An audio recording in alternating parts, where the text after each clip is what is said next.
The girth of his what? You're like a father to me. I'm Brady, I'm the rightful queen.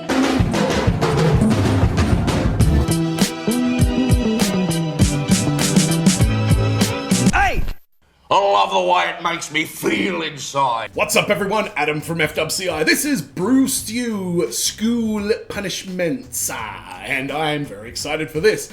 I'm quite an authority on school punishments. I was never bad enough as a kid to be considered to have behavioral issues, but I was definitely unfocused and rowdy and talkative, and I wore my fair share of school punishments, and we will talk more about those at the end, as well as a crazy story that I heard from my mum about school punishment, and one from my friend Jamie as well, and there's going to be discussions at the end, and I'm sure Brewstew is going to have his own significantly traumatic experience with school punishment. If you want to support my channel further, go to patreon.com/FWCI, and if you want to support the man himself, go to patreon.com/Brewstew. He's got a tier where you can actually get put in one of his videos, and if you're lucky, you might accuse him of jamming things up his bumhole. But I'm very keen to see what school punishments were dished out. And just to give a quick bit of context, for me, primary school, it was all about times tables, writing lines, and stuff like that.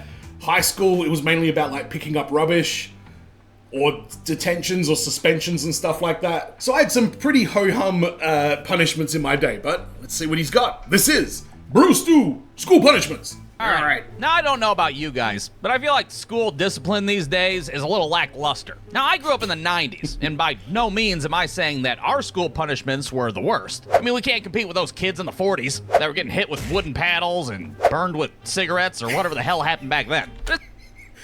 Yeah, my mum's story is not far from either of those. Seems like these days, a teacher can't even yell at you if you're running in the hallway. Now, little Aiden, let's not run. Can we use our walking feet now, please? Hell, if a teacher saw us running in the hallway back in the day, they'd be liable to huck a fucking loafer at the back of their head. Stop running in the hallway, damn it! What do you think this is, a Kmart? You can't just do whatever you want in here. So today I'd like to go over some of the school punishment. What do you think this is, a Kmart? Oh, good lord. Okay, yeah, I never got hit with a loafer, but a teacher did throw a chalkboard duster across the room at a student who was sitting in this little nook on the corner, and I guess she wasn't paying attention, and it bounced off of the wall and collided directly with her face. She had chalk dust all over her face. He was very, very concerned at that point. And he was a good guy though, so shout out to, I'm not going to say his name. That were fairly popular back in my day. And we'll start off with something light. We'll start off with a little game that we used to play called popcorn. And how you played popcorn was, the teacher would arbitrarily pick a child to read out loud to the class, and if you weren't paying attention and you didn't know where we were at in the book, well, your little attention deficit ass had to stand up like an idiot for the rest of the time. This is ringing a bell. Maybe sitting there with your weekly reader, paranoid as hell, waiting for the teacher to call on your ass at any second. The internet will be everywhere like crack cocaine in the 80s. All right, that's enough, Eric. Shut the fuck up. Rupert, it's your turn to read. Read, Rupert, read. Oh shit. Rupert, were you fucking off and not paying attention? No, I know where we're at. Hold on a second. Rupert, you are fucking with my emotions right now. Even though dial-up sucks ass. No, Rupert, that's not where we're at. Stand the fuck up. Stand up right now. Everybody take a look at Rupert's not following along ass. What a fucking piece of shit, am I right? Boo, Rupert, you're dumb. Too much?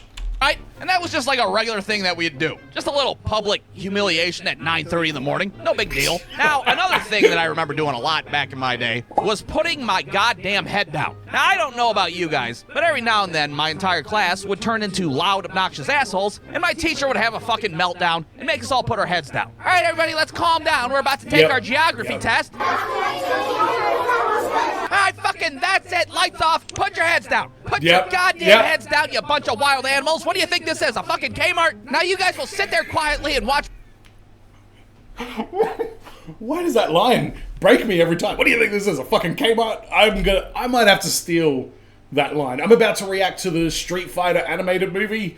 I will find a way to get, what do you think this is, a Kmart, into that reaction somewhere. Now you guys will sit there quietly and watch me smoke this Newport menthol, and then we're gonna do this goddamn geography test, you hear me? Then we just sit there with our heads down for an indefinite amount of time, like we're hostages in a fucking bank robbery. It'd be like kids falling asleep and shit.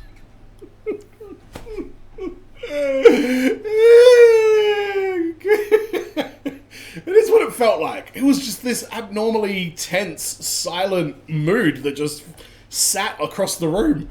Oh. Shit.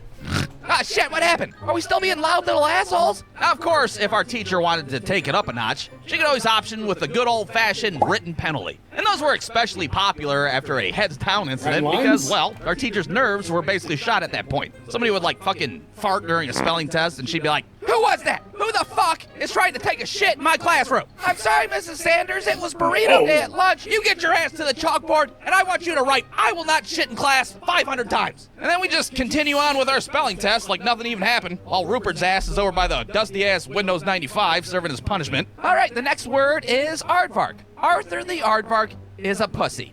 Aardvark. You keep writing those lines, Rupert, or I'm gonna...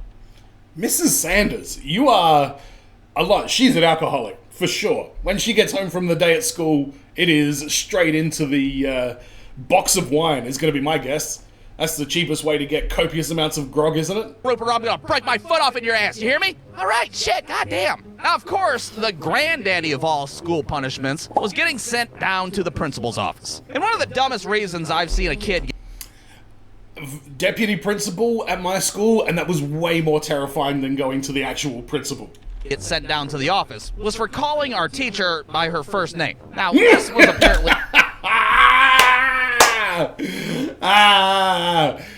At the end of the video, I'm going to tell some stories. One is about a friend of mine named Jamie.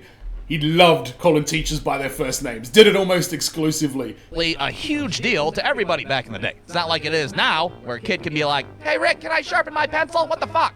No, to us, our teacher's first name was like this giant mystery. We didn't even know if they had a first name in the first place. Well, imagine our surprise one day when we're standing in line at lunch, and we see a paper taped up on the wall that has all of our teacher's first and last names printed on it. Well, this blew our little fucking minds at the time, that's for sure. Holy hell, Mrs. Sanders' first name? By the way, I did the reaction to the video where he talks about those diarrhea-inducing sandwiches. It sent me down a rabbit hole of having like ham and cheese rolls after that. So that thing right there is very appealing. Is fucking Becky? Now, I don't know what possessed this kid. Mrs. Sanders' first name is fucking Becky? Now, I don't know what possessed this kid to think it was a great idea to address our teacher by her first name, but it didn't go too well, needless to say. I love this still shot right here with the two kids obliviously doing their things, and then this guy at the front has already got a smile on his face because he knows something's about to happen. He doesn't know what, but something is definitely... He is about to drop a match into something, and it's probably going to be flammable. Hey, excuse me, Becky? May I use the restroom? You better get the fuck out of my classroom right now. What? I am Mrs. Sanders. I don't know who the fuck a Becky is, but I am Mrs. Sanders. Now go down to the principal's office before I huck a shoe at your little insolent ass. Yes. Now our school principal was like every school principal in America. Really? That's what all the principals in America are like. Mrs. Joseph with a tribal tattoo, and she looks about 70. Whew! You guys got it rough over here. Look at he's shitting himself. She was a mean-ass lady that had a man's first name as her last name. That's how it was in the 90s. I'm not sure why. But chances are you're sitting there and your fucking principal was named Mrs. Henry or Mrs. Gregory or fucking Mrs. Bob. All right, not that one. That one's... Why have all these female principals got aggressive tattoos on their face? I mean, in high school, our principal's surname was Perfitus. Do with that what you will.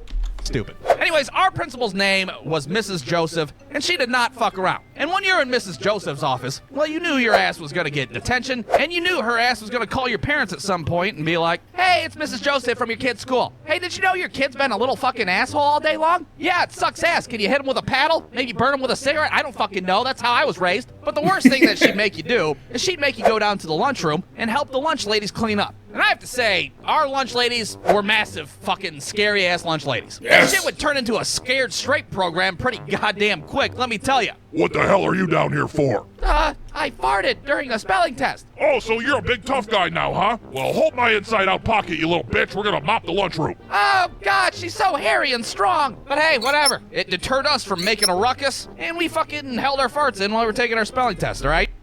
I always wondered, the people that are used as punishments, how they felt about that. Like, I distinctly remember in school, there was like one particular kid that was really unpopular. They smelled. They probably came from a terrible family situation. And nobody wanted to sit next to them. So if you got in trouble, you had to sit in the chair next to this particular person. And he tried to be friends. So looking back, it's a pretty fucked up, weird, sad situation. So in the end, I suppose I should be thankful for going to school in the 90s. I think I was right there in the Goldilocks zone of school discipline, if you will. Alright, we have physical violence in the 40s, playing patty cake in today's hellscape, and written penalties and public humiliation and shit. Yeah, fair call. I mean, we weren't on one end of the spectrum where teachers talk to you like they're a fucking Teletubby, and we didn't have teachers knocking over bookshelves on top of us and shit. The end. Very good, very good. Yeah, most of those were fairly similar. I'm glad America doesn't have some crazy thing where it's like, so then the teacher says, go outside with your friend and beat the shit out of each other. Because that's how it was in the 90s. Glad to hear there was at least some form of similarity between our school punishments and school-related matters. Alright, so, like I say, I used to get in trouble a lot. Times tables was the main thing I think I did over the years as punishment. And I mean, timetables, that's a punishment you can set your watch to right there. You're definitely gonna bore a child to death by asking them to just write their times tables over and over again. With that being said, 7 times 8, 56. Let's fucking go. I also had a teacher, this is more of an incentive thing than a punishment though, although it kind of went both ways, I guess.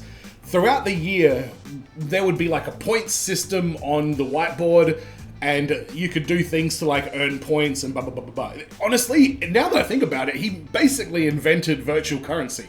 Because we would get all these points, and then at the end of each term or the end of each half term or something, we would have an auction, and your points would equate to a certain amount of value or money, and then the teacher would bring in a whole bunch of crazy trading cards of all these different types, like Mad Magazine trading cards, maybe some sports ones in there as well, but I think he was really into like bizarre, off-brand, like left field type of trading card sets, and he would bring in all these crazy ones, and we would go absolute, and this was the 90s where trading cards was very, very cool to say the least. So we'd be going nuts with it. Everyone would be like, you know, bidding on the cards that they wanted the most and da-da-da-da, and then we'd swap them and trade them. It was probably one of the most like successful incentive things that a teacher has ever done. His name was Mr. Rule. So Mr. Rule, if you're out there, we enjoyed the auctions, and the trading cards were a nice touch. Now, in terms of punishment, I've told the story on here before about being suspended for showing my ass to a bunch of people, and being suspended for getting caught wagging school or skipping school, but the actual moment of catching was in the local KFC, where I was an employee as well, so I kind of got busted wagging in front of all of my work friends. Internal suspension on one day where it was the end of the term and I just did a whole bunch of artwork. External suspension for the other one, which fell on my birthday, so, you know, I just stayed at home and played WWF WrestleMania 2000. Actually, no, I was out and about with my dad and I spent all my birthday money on a Adelaide 36ers basketball jersey. But I spoke to my friend Jamie, I called him before I did this video and said, school punishments, you know, anything come to mind. And he said a story. Now you tell me in the comments, please, by all means, weigh in on this in the comments. The way his story started. So this girl tripped over my foot. She tripped over your foot.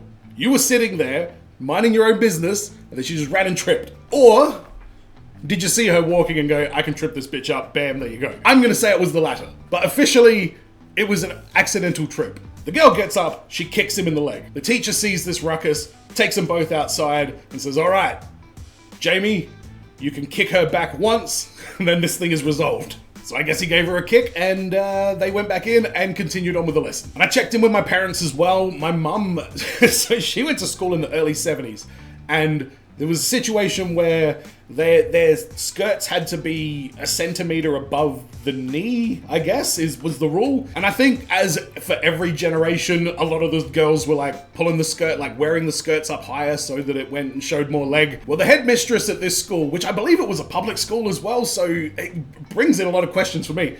The headmistress of the school cottoned onto this, got all the girls together, got them all on their knees, and went around with a ruler and measured everybody's skirt. If your skirt was more than 1 centimeter above your knee, you got sent to the office, and the punishment was a hit across the back of the calf with a cane. Each one, whack, whack, across the back of the leg, which that's a very sadistic place to do it, because it's just more painful than like most other places, I guess, like across the hand, across the arm or whatever. Back of the leg's rough. My mum told me another story about a teacher that she called, well, she didn't call, well, she did. Everybody called this teacher the Frog, because apparently he would do something that they called a frog bite, which was, he would like grab the student's skin and grab it and twist it, and that was his method of, you know, discipline or whatever. Until one fateful day, the Frog grabbed a student and gave him a frog bite, and the student laughed. So the Frog gave him another frog bite, and the student laughed. Then he gave him more frog bites, which made him laugh again, and that made the entire class of students laugh. So the Frog calmly put down his stuff, walked out of the class, went to the principal's office, and resigned. Yeah, back in the 70s, that's what school discipline was. It was, yeah. We've come a long way. Maybe we've come too far. And I checked with my stepdad when he got in trouble at school. He got sent over to Egypt to build the pyramids. But I hope you enjoyed this video. Let me know in the comments what your thoughts are. Don't forget to subscribe if you haven't already. Patreon.com/FWCI if you want to support my channel. Patreon.com/Brewstew if you want to support the man himself. And as always, everyone, be well, stay safe, look after your friends, ta-ta, and farewell.